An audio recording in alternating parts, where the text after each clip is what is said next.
Hola, buenas tardes.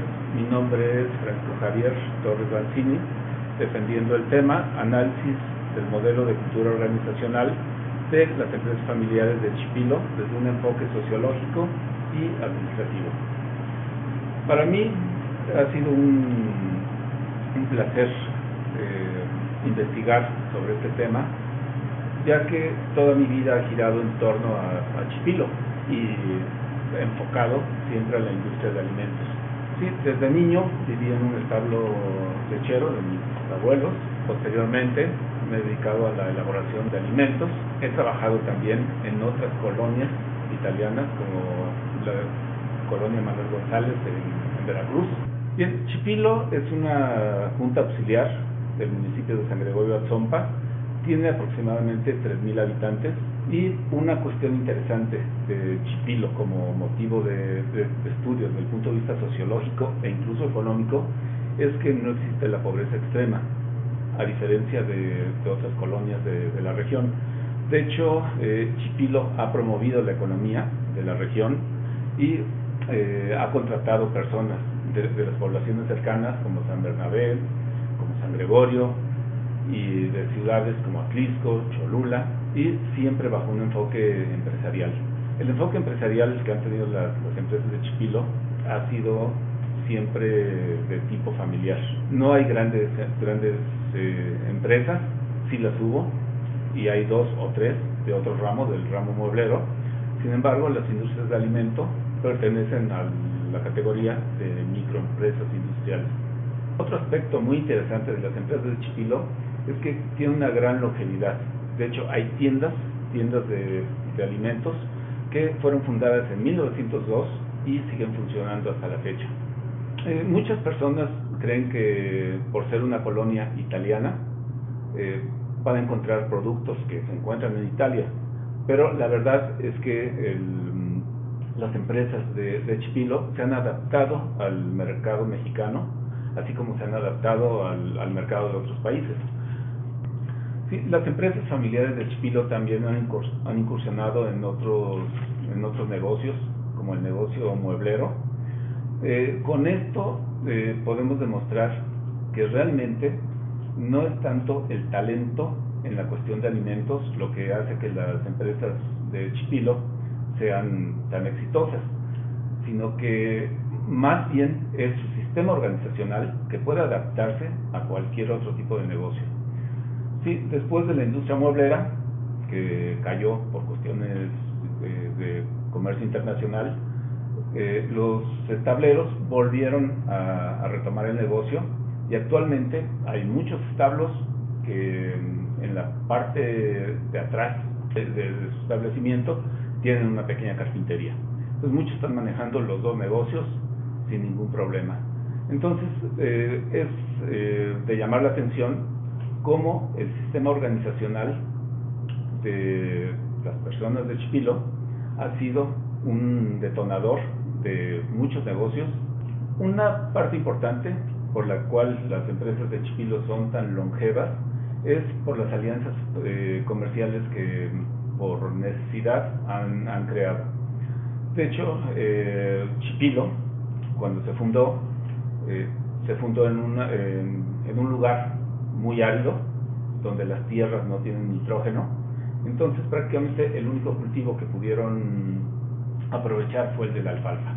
Sin embargo, la alfalfa no es un cultivo que se pueda vender para el consumo humano. Entonces la industria lechera fue consecuencia de la siembra de la alfalfa. La alfalfa es una leguminosa que no requiere mucho abono, toma el nitrógeno del medio ambiente, y las tierras, aunque sean muy áridas, fueron propicias para el cultivo de alfalfa. En Chipilo podemos distinguir 3 sectores productivos. Uno es el primario, formado por agricultores y por ganaderos. Durante mucho tiempo fue el sector que dio de comer a la población, pero en los últimos 30 años se ha incursionado en la fabricación de quesos y últimamente en el sector terciario, que son restaurantes y tiendas. Chipilo es de admirarse no tanto por el progreso que han tenido las empresas individualmente, sino que ha habido, promovido precisamente por esas alianzas comerciales, ha habido un crecimiento a nivel familiar y a nivel social y a nivel de comunidad. Como mencionamos, la pobreza extrema no se conoce en Chipilo. Chipilo tuvo una situación muy diferente a otras colonias italianas. Muchos creen que Porfirio Díaz fue el promotor de la colonización de empresas europeas, principalmente italianas y francesas.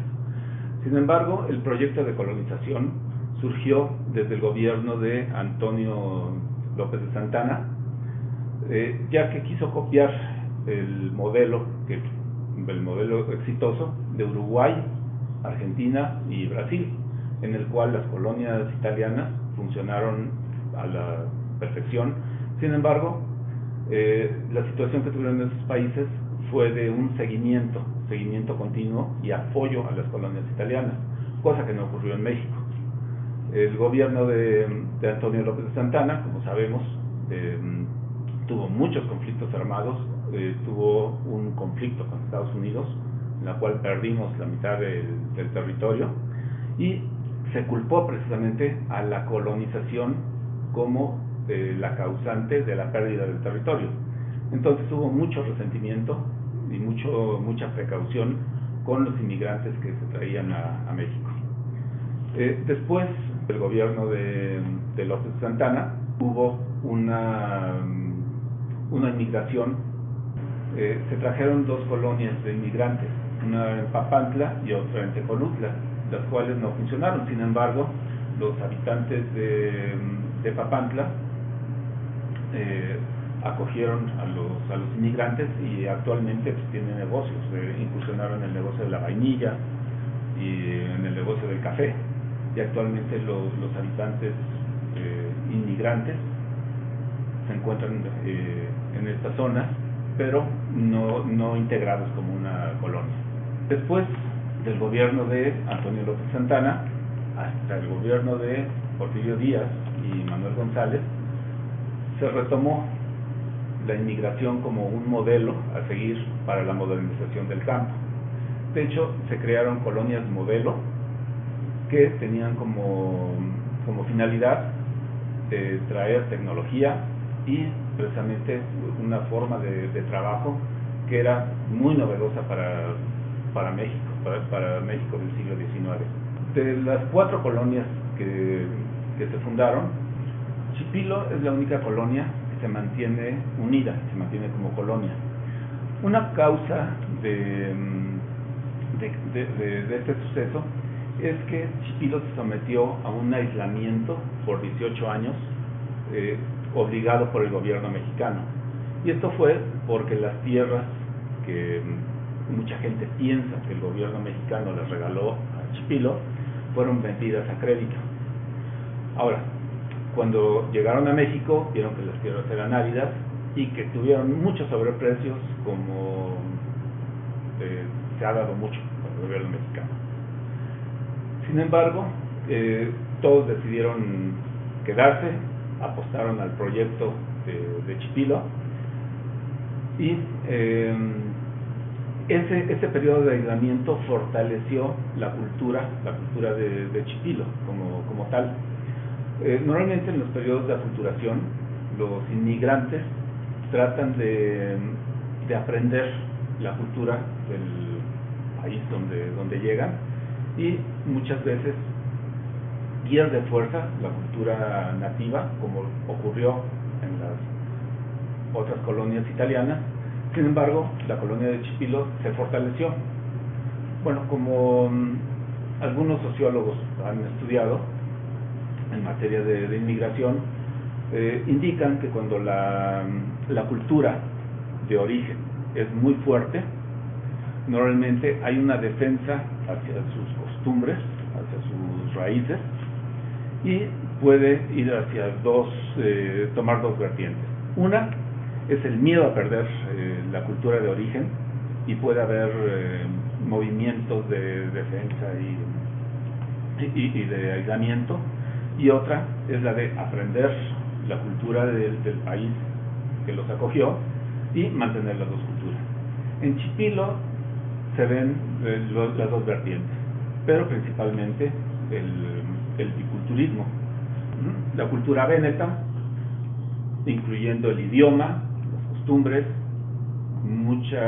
gran parte de la alimentación, y otra sección de la población que tiene miedo a que personas del país que los acogió vengan a vivir en la colonia. Sí, la metodología que se siguió para profundizar en el estudio del caso de Chipilo tuvo una parte cualitativa y otra parte cuantitativa. La parte cualitativa para mí es la más enriquecedora y que de alguna manera nos da una idea de cómo es la convivencia diaria en la colonia, y consistió en una observación directa, entrevistas. La parte cuantitativa consistió en encuestas a los clientes y dos sistemas de evaluación, una de un aspecto más social y otra de un aspecto más organizacional. El método que seleccionamos fue el de Hofstede, que nos indica cómo piensa la gente, cómo siente la gente de una colonia, más bien cómo se desempeña en una sociedad. Y el sistema de Cameron habla más sobre el sistema organizacional de la empresa. Los dos son muy importantes porque uno es la base del otro. Si la parte social es la base de la parte organizacional. Bien, algo muy importante en las empresas familiares de Chipilo es que no hay conflicto en la transmisión de la empresa. En México, las empresas familiares, y en sí casi todas las empresas, tienen un promedio de vida de 5 años. Y como dijimos, en Chipilo las empresas prácticamente se han mantenido desde la fundación de Chipilo en 1891. Entonces, se podría pensar en copiar parte del modelo de Chipilo para insertarlo en comunidades que tengan algunas condiciones muy semejantes. Lo interesante de este estudio es que determinamos que las personas, los colonos de Chipilo, mantienen la parte social casi intacta, a pesar de tener que haber convivido con el mercado externo. Vemos que hay muchas diferencias en las creencias de los empresarios chipileños y los trabajadores del campo en el sector primario. Todos los días, en punto de las 4 de la mañana, don Ángel, al igual que los pocos chipileños productores de leche que quedan, comienza a trabajar en su granja. Desde que tenía 10 años está inmerso en el oficio, pero actualmente la crisis lechera que se vive en Chipilo también ha afectado sus ventas. Como un 20, sí. Porque nos sube todos los implementos, el alimento, la medicina, la pastura, están bien carísimos. Entonces ahorita ya no se puede aguantar, y el precio de la leche muy barato. En la pequeña Italia de México, cada vez son menos las familias que se dedican a la producción de la leche. Del 98% que lo hacían, con el paso de los años ha disminuido. Actualmente prevalece un 20%. Todo el flete, sube el flete, por eso no le están dando la vuelta con las vacas. Ahí la ganancia disminuye. No, pues no hay ganancia, ahorita ya no hay ganancia, por eso están cerrando. El sector primario es el más afectado por las crisis. Sin embargo, ¿por qué sobreviven los establos de Chipilo? Precisamente el negocio es la agricultura, y como las tierras solamente producen alfalfa, la única manera de vender la alfalfa es mediante la producción de leche. De otra manera no sobrevivirían los establos lecheros en Chipilo. El sector secundario también se ha tenido que adaptar al mercado mexicano. Sin embargo, los resultados de Hofstede son muy parecidos a los del sector primario. Podemos deducir que como el sector primario era el único el único que existía en Chipilo hasta hace 30 años, es la base para la evolución del sector secundario y del sector terciario. Bien, en un principio el procesamiento de alimentos se hacía en forma muy rústico y casi era para consumo familiar. En la presente gráfica de la comparación de las dimensiones de Hofstede, de los propietarios, colaboradores y el promedio nacional, vemos que hay mucha diferencia. De hecho, los resultados que muestran los propietarios y los colaboradores de las empresas de Chipilo son más parecidos al promedio nacional. Los factores que se miden son la aceptación del poder, el individualismo, la masculinidad o machismo en términos mexicanos, actitud ante la incertidumbre, la orientación a largo plazo y la indulgencia, que quiere decir que tanto aceptas las condiciones del mercado donde estás inserto. Es interesante, mediante el estudio de Cameron, ver que la mayor parte de las empresas familiares siguen manteniendo la forma de clan. Se reconocen 4 formas: una es la de clan, otra la burocrática y otra la que busca la efectividad. Son muy diferentes, ninguna es buena, ninguna es mala, simplemente se adaptan a un mercado. Sería casi incongruente pensar en una empresa de gobierno que tuviera un modo organizacional de clan, o bien que un banco tuviera un modelo de clan. Cada una se adapta al mercado. Los resultados cuantitativos no son tan enriquecedores como los cualitativos. De hecho, el sistema de Cameron acepta solamente un porcentaje que se reparte en los 4 tipos de organización. Sin embargo, esa disminución en el porcentaje de la forma de clan no es tan exacto.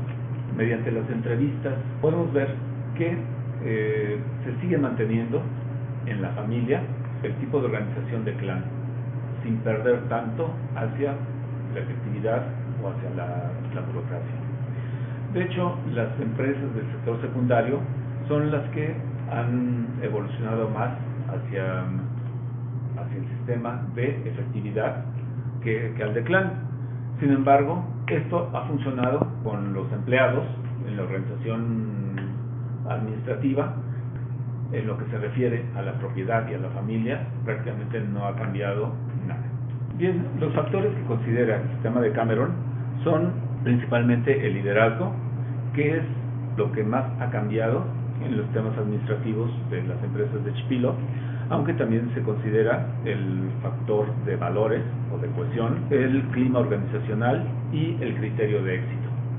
Para las empresas de Chipilo, el criterio de éxito es el desarrollo individual, familiar y de la comunidad, no tanto el crecimiento económico, como se ha visto. Sin embargo, la pobreza es muy reducida en Chipilo. No quiere decir que no se considere el factor económico, sin embargo, está manejado de una manera mucho más social. Bien, con los resultados se realizó un análisis FODA y vemos que las empresas de Chipilo tienen muchas fortalezas, como son el clima organizacional, el liderazgo, la transmisión del poder de la empresa, y como oportunidades tienen que pueden abrir mucho el mercado. Las debilidades es que el aislamiento que tuvo lugar durante la fundación de la colonia aún sigue permeando en la tercera y cuarta generación. Bien, como recomendaciones tenemos 2 tipos. Una, acerca de la investigación, sería utilizar otras herramientas aparte de Cameron y Hofstede, también aplicarla a las comunidades cercanas para determinar qué tanto influyó la economía de Chipilo para el progreso regional. Otra recomendación es hacer un análisis mucho más detallado para las estadísticas, ya que las estadísticas muestran un problema de cohesión en el municipio de San Gregorio Atzompa. Sin embargo, el problema de cohesión puede ser regional y no tanto de la comunidad. Sería conveniente que los investigadores hicieran un estudio para Chipilo y otro estudio para San Gregorio de Sombra.